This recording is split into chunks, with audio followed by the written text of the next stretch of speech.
Buenas noches. Vamos a seguir con el Bhagavad Gita. Vamos a arrancar esta vez con el capítulo 2. El capítulo 2 se llama Verdadera Naturaleza del Espíritu, Samkhya Yoga. El capítulo 1, ¿se acuerdan que era yoga del desaliento de Arjuna? Ya hablamos de la hermosura simbólica de ese nombre, de ese episodio y de esa imagen, ¿no? Esa imagen del desaliento como lo que abre las puertas a la enseñanza. Miren qué loco, porque después del desaliento, Krishna ya arranca pum para arriba con verdadera naturaleza del espíritu. O sea, lo primero de lo que nos va a hablar es de la verdadera naturaleza del espíritu. Entonces, si somos gente que ya está ahí, al ladito de la iluminación, escuchamos esta sabiduría y se diluye la ignorancia. Por suerte, como Arjuna nos representa a todos nosotros y nosotras, y no entendió la verdadera naturaleza del espíritu, el Bhagavad Gita sigue el resto de todos los capítulos y por eso podemos hoy leer, escuchar y aprovechar y practicar las enseñanzas de Krishna. Entonces, Krishna empieza con la verdadera naturaleza del espíritu. Y acordémonos que Arjuna estaba tirado en el carro y no quería pelear y no veía con claridad cuál era su propósito, cuando en otros momentos no la dudaba. Él era guerrero y el guerrero es el que defiende, la casta de los guerreros son los que defienden al sector más vulnerable de la sociedad. Ese debería ser el rol del guerrero, ¿no? El que protege a, a la sociedad, el guardián, el que cuida. Bueno, ahora él se olvidó de que ese era su dharma, su propósito, su tarea, de la cual nunca antes había dudado, pero ahora le toca enfrentar a sus apegos. Y enfrentar a sus apegos, acordémonos que apego era todo lo que teníamos pegado al ser. Y en esto sí es importante hacer una distinción entre lo que es la identidad y lo que es la identificación. Identidad es lo que yo soy. Identificación es todo lo que yo le pego arriba a lo que yo soy. En todo camino espiritual, el propósito de toda meditación, el propósito de toda develación es precisamente ir sacando todo aquello con lo cual estoy identificada y por lo tanto es ilusorio. Y aunque yo me crea que soy eso, no es lo que soy en verdad. Por eso el proceso de desidentificación se asocia a veces a la muerte del ego. Porque de verdad, para conectar con quién soy, sacarme todo eso que tengo pegado es realmente doloroso. Es la muerte de toda una construcción que yo realicé como mecanismo de defensa a lo largo de mi crecimiento. Yo me creo que soy alguien. Y esa creencia, todo eso que yo creo que soy, está tan pegado a mi esencia que de verdad, cuando eso empieza a separarse de mi esencia, genera una sensación de muerte.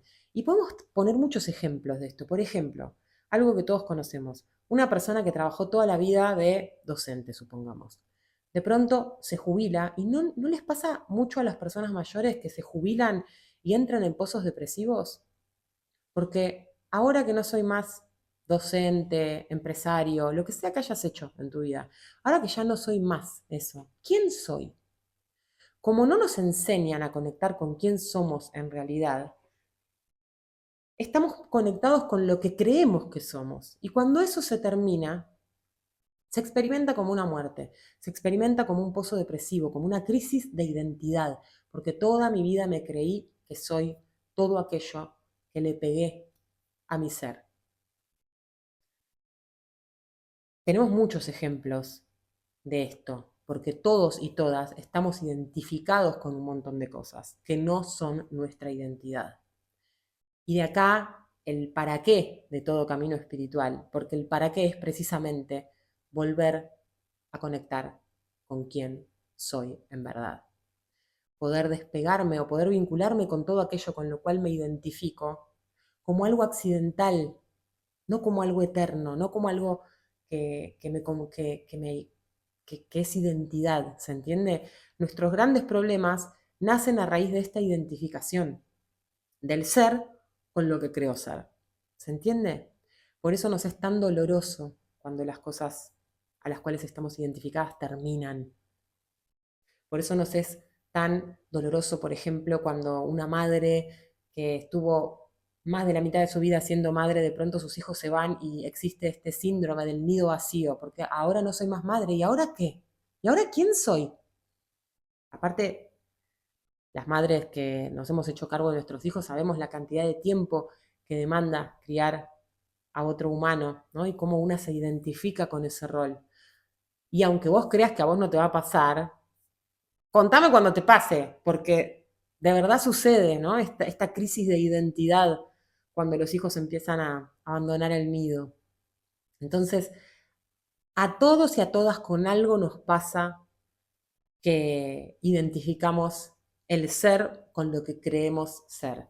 Y siempre el proceso de desidentificación es doloroso y por eso el Bhagavad Gita empieza con el desaliento de Arjuna, con el ser que se enfrenta a esa muerte del ego, a ese desprendimiento de lo que es irreal para poder aprender a habitar lo que es real.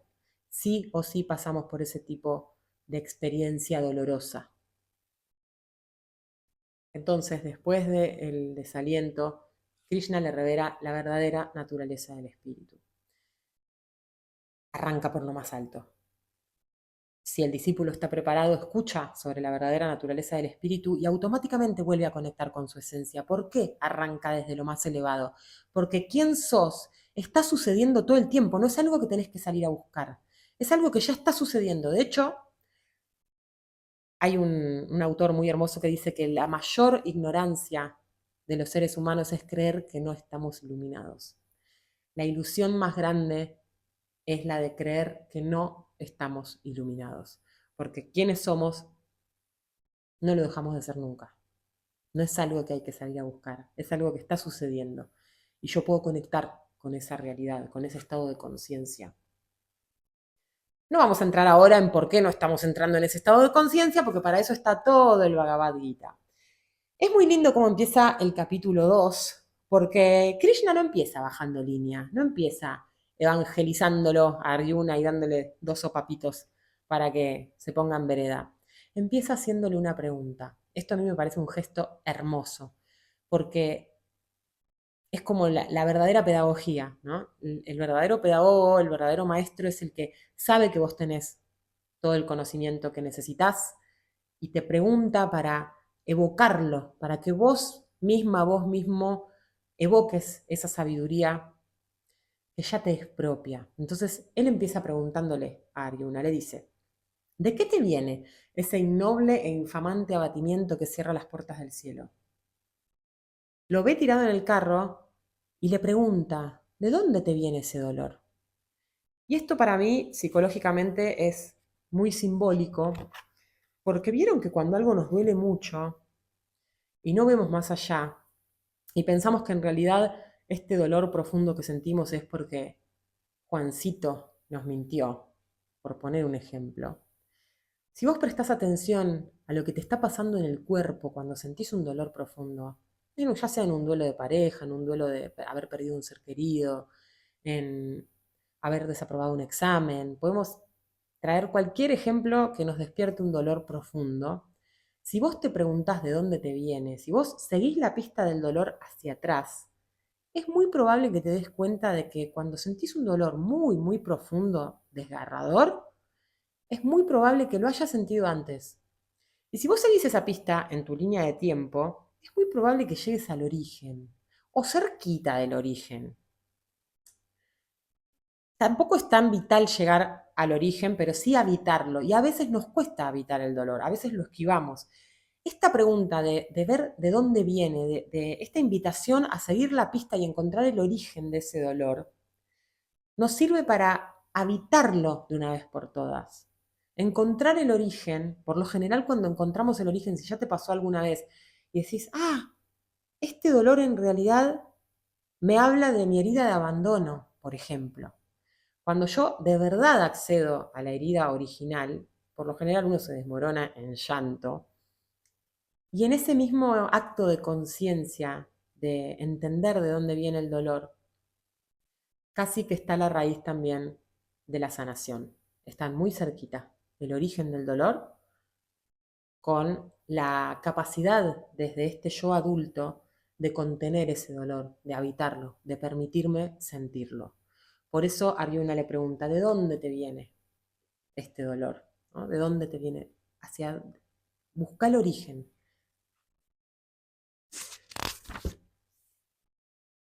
Y ahí Arjuna empieza, ¿no?, a tirar fruta sobre, sobre todo lo que haría menos pelear esa batalla. Empieza a confundirse.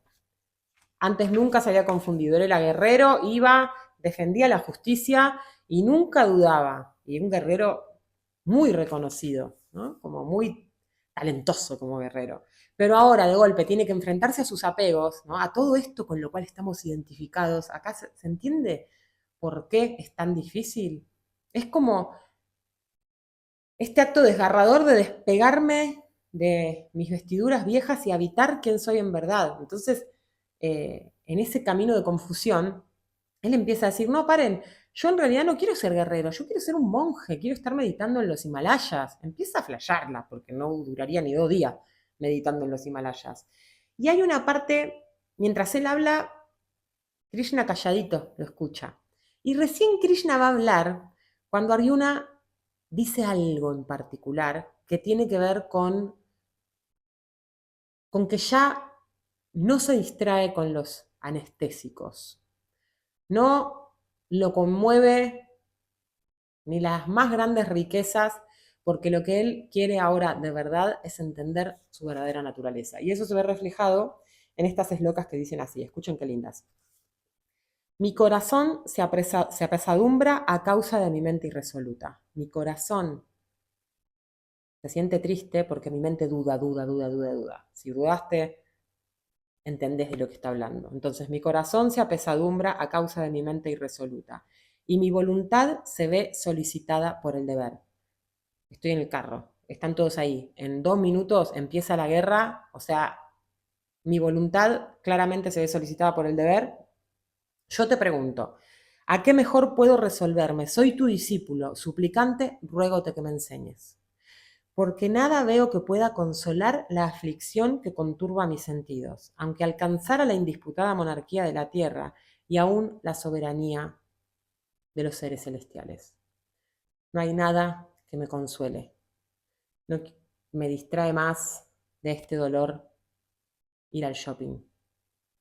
No quiero shopping, no quiero comidita rica, no quiero un chonguito que me haga olvidar de este dolor. Lo que sea con lo cual vos te quieras ir corriendo cuando el dolor te visita. Estas dos eslocas, estos 2 versos que hablan de esta cualidad de ya no querer boludeces y querer de verdad entender, son lo que hace que Krishna hable. Mientras tanto, si no, no hablaba. Entonces ahora Krishna dice, te lamentas de lo que no debieras lamentarte. Aún son tus palabras de engañosa sabiduría. El sabio no se lamenta ni por los vivos ni por los muertos. Ni yo, ni tú, ni esos príncipes de hombres en tiempo alguno hemos dejado de ser, ni dejaremos de ser en adelante. Así como el morador del cuerpo pasa en él por la infancia, la juventud y la vejez, así también pasa otro cuerpo. Quien es firme no se apesadumbra por esto. Acá está hablando de las verdaderas cualidades del ser. Esto es fuerte y no nos gusta mucho escucharlo, porque en definitiva todos creemos que nuestras vidas son muy importantes. Y sí, desde una perspectiva sí lo son, pero desde otra perspectiva somos finitos. En 100 años nadie se va a acordar de nosotros. Es tremendo lo que te estoy diciendo y te puede generar bronca, te puede generar dolor, pero de verdad, en 100 años nadie se va a acordar de nosotros. Entonces, ¿quiénes somos? en verdad? ¿Para qué estamos acá? Y esto es muy importante porque el Bhagavad Gita, una de las cosas que nos dice es que el cuerpo es finito y que en realidad el verdadero sentido del cuerpo, a lo que nos invita al decirnos todas estas cosas espantosas, de que somos finitos y todo eso, es a poner en valor nuestra vida, en verdad, nuestro presente, el para qué estoy acá ahora, cómo puede mi vida ser mejor, qué tengo que hacer para estar en paz, para que esta experiencia para mí tenga sentido.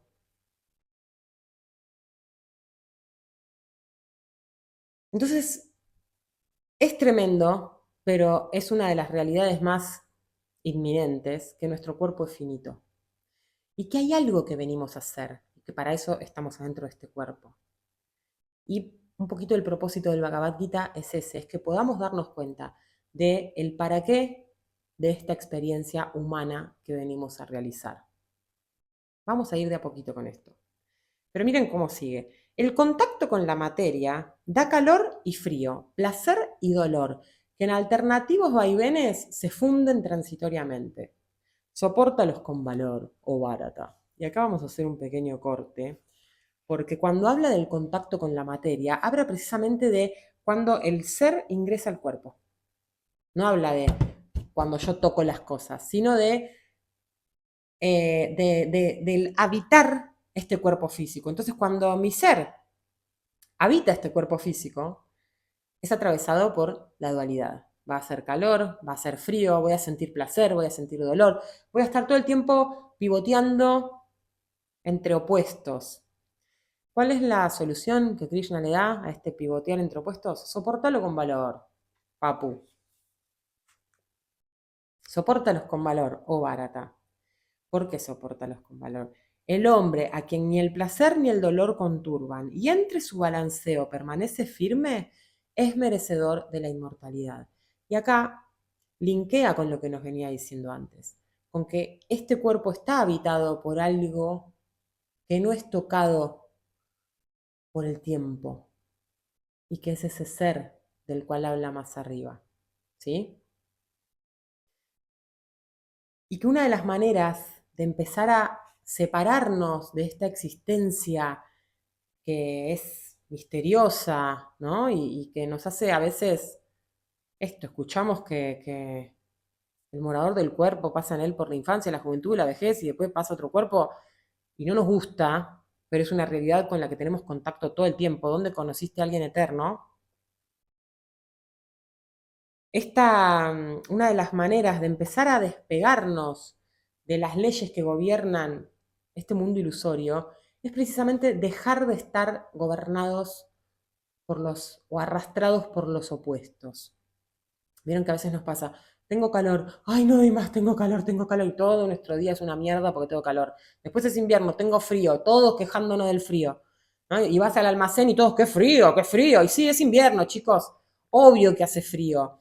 El placer, ay, qué placer, evito el dolor con todo lo que quiero, con todo lo que puedo, y me agarro del placer y no me quiero soltar, ¿no? No conocer esta naturaleza dual y polar hace que entremos en estados de sufrimiento, ¿no? Entonces todo el tiempo estamos o rechazando lo que no nos gusta o apegándonos de manera infructuosa a lo que nos genera placer. Mientras yo no entienda cómo funciona este planeta, la voy a pasar para el orto. Por eso me habla de que el cuerpo es finito. Y por eso me da la pista de que una de las maneras de empezar a desidentificarme de lo que está atado al tiempo, y por eso es finito, y empezar a identificarme con lo que no, a través de la observación de los opuestos y situando mi conciencia en algo que trascienda a los opuestos. Y para eso tengo que entender que si yo me dejo llevar por los opuestos, tenés experiencia de lo que pasa cuando estamos todo el tiempo dejándonos llevar por los opuestos. Buda habla mucho de esto porque habla todo el tiempo sobre el apego y la repulsión. O estamos apegándonos o estamos rechazando. Entonces, la primera vista que nos tira, además de que somos finitos, lamentablemente, es que al estar en el contacto con la materia vamos a estar atravesados por opuestos, vamos a estar atravesados también por emociones. Y si yo me sumo o me subo a esas emociones o a lo que los opuestos me proponen, no voy a estar nunca en paz. Y hay una forma de estar más centradas y más centrados, pero para eso primero tenemos que entender la naturaleza del cuerpo, entender la naturaleza del mundo, entender la naturaleza de la existencia. Una de las primeras nobles verdades de las que Buda habla es la recta comprensión. Tengo que comprender cómo funciona, porque si no entiendo cómo funciona, la paso mal y no tiene sentido toda esta experiencia. Entonces, el hombre a quien ni el placer ni el dolor conturban, y entre el balanceo permanece firme, entendiendo, es merecedor de la inmortalidad. Lo que no existe no tiene ser, y lo que existe jamás cesará de ser. La verdad de ello ha sido percibida por los videntes de la esencia de las cosas. Esta es la Sloka 16, y acá vamos a frenar un poquitito, porque es la que habla de Maya. Si estamos queriendo entender cómo funciona, esta Sloka es muy importante, la 16. Lo que no existe no tiene ser. Lo que existe jamás cesa de ser. Entonces, ¿qué es lo que no existe? Lo ilusorio. Es lo que los hindúes llaman Maya. Desde ahora le vamos a decir Maya. ¿Por qué decimos que no existe y si no existe no tiene ser? Vamos a poner un ejemplo tonto. Salís a caminar. Si vivís en un pueblo chico, como yo, siempre que salís a caminar te cruzás con gente conocida. Es inevitable, lamentablemente. Salís a caminar y hay alguien con cara de culo. Y vos ya empezás. La realidad es que es alguien con una cara. Vos ya empezaste a proyectar, eso es cara de culo. ¿Qué le debe pasar? Seguro le pasa algo y no se anima a decirme. Y ahí empezás con la película. Lo que no existe no tiene ser. Eso no es real. Lo estás inventando. Lo estás suponiendo. No tiene ser. Es muy probable que no sea real todo eso que estás inventando. Vamos a poner otro ejemplo. Los hindúes, para esto, para que también empieces a tratar de observar ejemplos, los hindúes tienen una... para describir a Maya, nos hablan de dos poderes que tiene nuestra mente. Nuestra mente es Maya también. Lo vamos a ir trabajando mucho porque se habla mucho, mucho, mucho de Maya. Hay dos poderes. El poder de velar, pareciera que no percibimos la realidad como es, la percibimos como velada, como si hubiera una neblinita adelante. ¿No? Es uno de los poderes de la mente o de Maya. Velar es uno de los poderes. No sería un problema este poder porque podríamos decir, no sé lo que está pasando. Vi la cara de culo de mi vecina caminando, pero no sé qué le está pasando. Y ahí se termina, listo, no estoy inventando, no proyecto, no empiezo a generar una mala disposición hacia esa persona. Me ahorro un montón de quilombos, para mí misma, en principio. El problema no es solamente el velo, es que sobre ese velo proyectamos una película. Y lo peor de proyectar la película, porque yo podría decir, uy, mira cómo la estoy flasheando, estoy pensando que la vecina me odia porque tengo más plantas que ella plantadas en mi parque, ponele. Y podría yo percibir a esa proyección como algo también ilusorio o como una suposición. Pero nuestro problema es que a esa proyección le damos valor de realidad. Le damos valor de realidad. Entonces yo digo, esta me envidia. Y ahí empiezo a generar odio, mala disposición hacia esa persona. Y bueno, ya sabemos, no nos conduce a nada que pueda estar bueno. Ojo, porque también nos puede pasar al revés. Por ejemplo, conocemos a alguien, empezamos a ponerle cualidades, nos enamoramos, el enamoramiento no es más que eso, inventarle al otro cualidades que no tiene, pobre ser, ¿no? Que yo las proyecto sobre el otro, entonces me enamoro de mi propia película, como una cosa muy narcisista.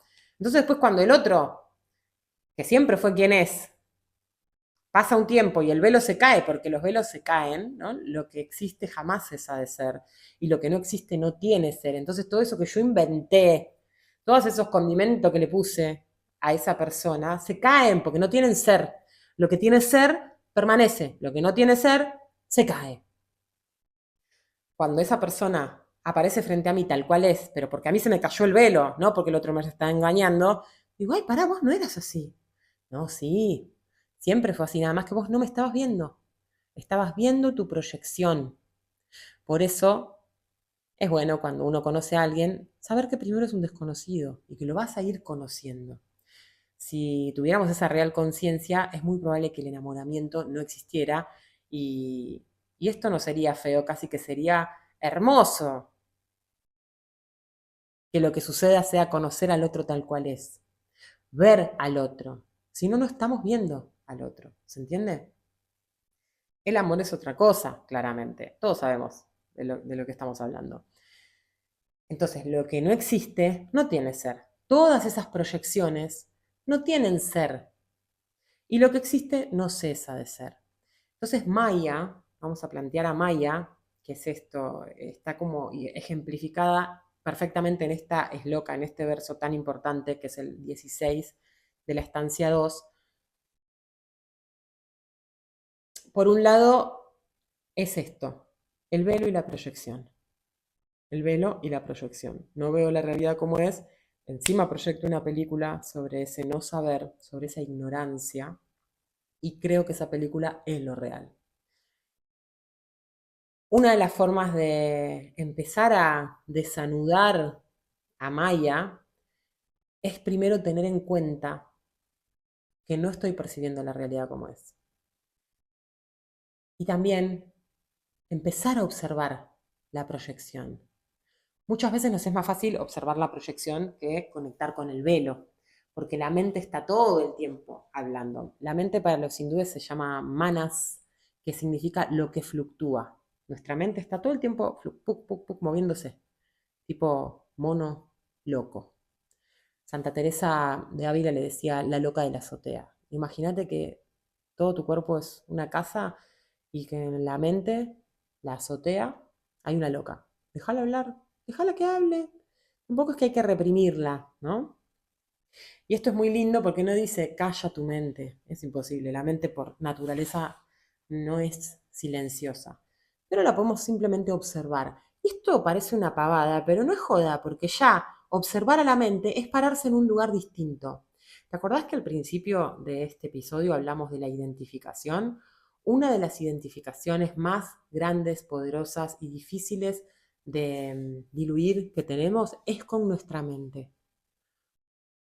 Estamos muy pegados a la mente. Entonces ya observar a la mente es un desapego de los más hermosos que podemos empezar a practicar.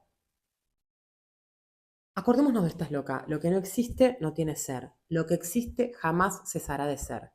Y Maya la vas a encontrar también como ilusión. Y con ilusión es importante que no confundamos la ilusión con lo irreal. Hay mucha gente que dice, ay, Maya es irreal. No, no, no, no, no, no, no es irreal. Tiene realidad aparente. ¿Qué significa que tenga realidad aparente? Parece una cosa, pero en realidad es otra.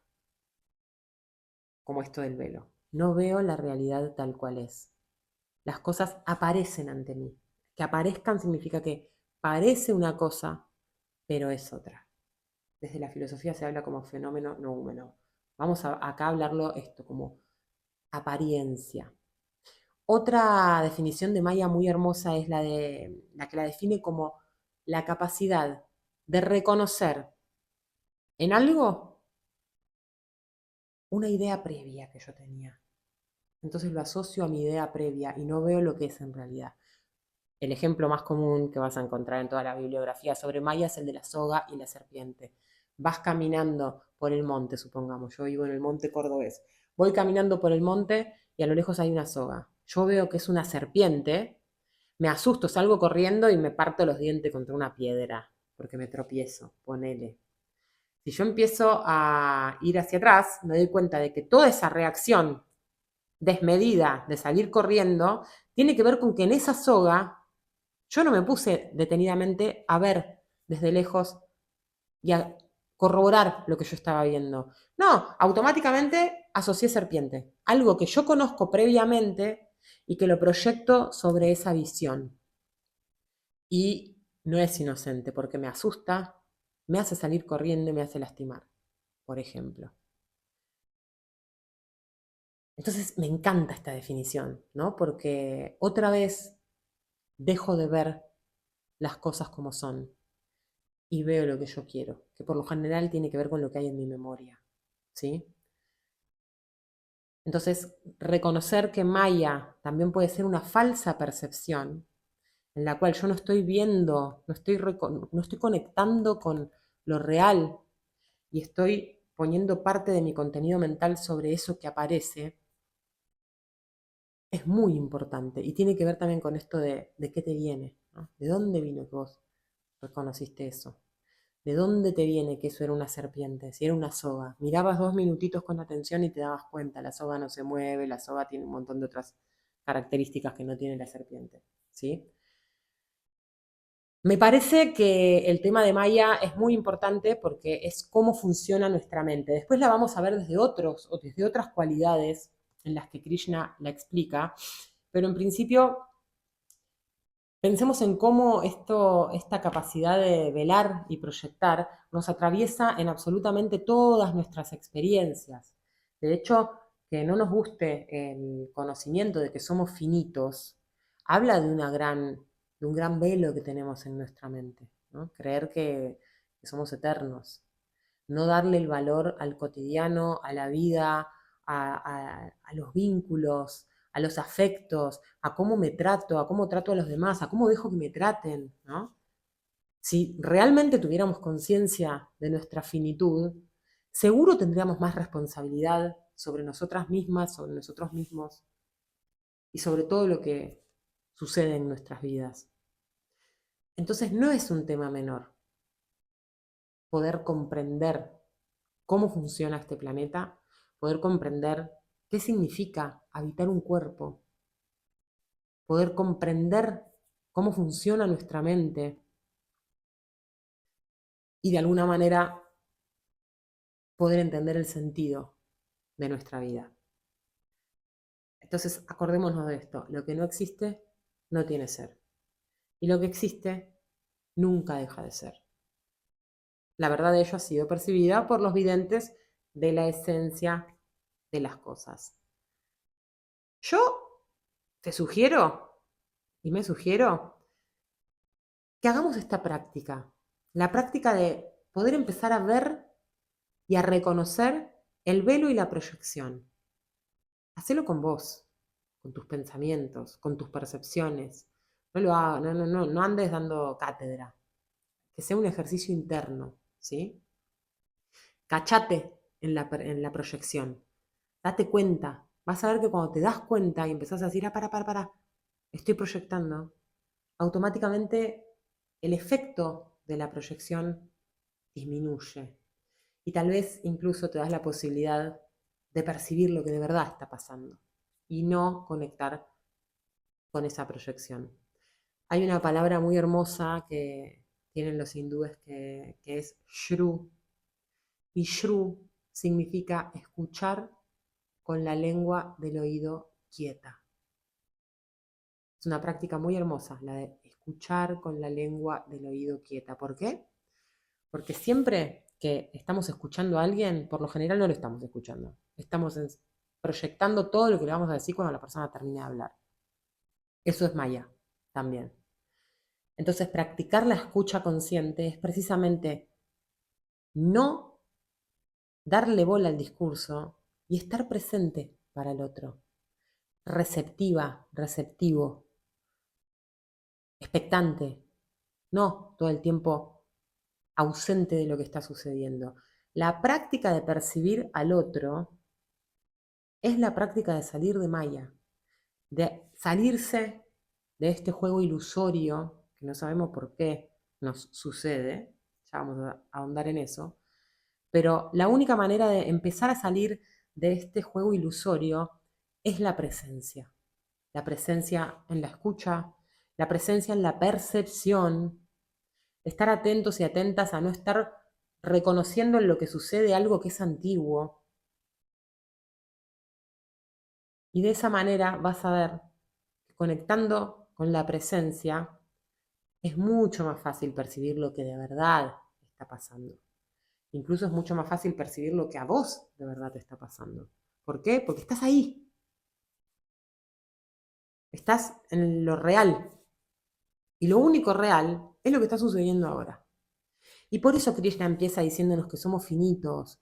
No te preocupes tanto. Y esto es debatible, lo debatamos si querés, pero no nos preocupemos tanto. Esto es para otra cosa. Estamos acá para otra cosa. Y eso es lo que nos invita a descubrir.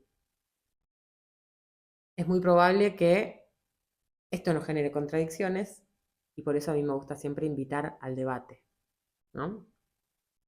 Y también es muy importante que cuando hablemos de estas cosas no vayamos a casos extremos. No empecemos con, ay, bueno, pero entonces la guerra de no sé dónde. No, no, no, no, no. Háblame de vos. Háblame de lo que a vos hoy te quita la paz, de lo que a vos te pasa cuando vas al almacén. Después abordemos todo lo que es macrocósmico en otro momento. Dediquémonos el estudio de esta escritura a nosotras mismas, a nosotros mismos. Y posta que después podemos debatir, porque tampoco a no ser que estés sacándote un ticket para ir a resolver algunas cuestiones o participar de algunas batallas en particular, a no ser que ese sea tu caso, hablemos ahora de lo chiquitito, de lo que te pasa a vos en tu cotidiano. Cuando vas al almacén, cuando vas al trabajo, el trabajo es un gran campo de batalla. Eh, Cuando discutís con tu pareja, cuando sufrís por un duelo, hablemos de lo chiquitito. Esa es mi propuesta. Seguro hay propuestas para hablar de lo macrocósmico, nadie lo duda. No es esta, no sería este el espacio. Pero igual si te surgen dudas, las debatimos. Entonces, acordémonos de estas dos cosas. El contacto con la materia nos brinda una experiencia dual, calor, frío, placer, dolor, que en alternativo va bien, se funden transitoriamente, sopórtalos con valor.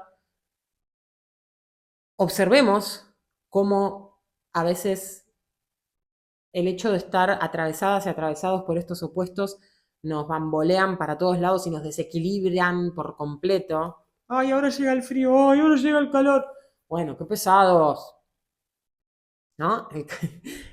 Este vaivén constante podemos aprender a observarlo y a establecernos en un equilibrio, ¿no? A permitirnos experimentar el centro, el pararnos en un lugar más quieto y no dejarnos arrastrar por los opuestos, ¿sí? Entonces, observemos eso por un lado y por el otro, conectemos con esto del velo y la proyección. Lo que no existe no tiene ser, lo que existe jamás cesa de ser. Vamos ahora a tratar de experimentar a Maya desde ese lugar, desde conectar con el velo y la proyección. De darme cuenta para poder desarticularlo, que no estoy viendo la realidad como es, no estoy viendo al otro como realmente es, no estoy viendo nada, no estoy conectada con nada de lo que está sucediendo, porque estoy todo el tiempo observando mis propios pensamientos. No me doy la posibilidad de habitar el presente con integridad, con conciencia, recibiendo lo que de verdad está sucediendo, ¿sí? Entonces te propongo que tratemos de practicar y de empezar a reconocer a Maya en nuestro cotidiano. Me parece que con esto estamos más que bien. Aparte tenemos que metabolizar esto de que nuestro cuerpo es finito y que Krishna nos dice, ahora no te preocupes, ni por los vivos ni por los muertos. Empezá a observar tu mente. Empezá a conectar con tus mecanismos. Empezá a tratar de entender cómo funciona este planeta. Empezá a tratar de entender cómo funciona tu mente, tus emociones. Observate. Trata de darte cuenta cómo algunas cosas te llevan por el camino del bien y otras cosas te llevan por caminos que te hacen pelota. Empecemos por entenderlo chiquitito. Y después, como decía Jesús, lo demás se va a dar por añadidura. Observemos a Maya y sus efectos sobre la mente y sobre todo lo que nos sucede. Si tenés ganas, comentá y vamos charlando. Buenas noches.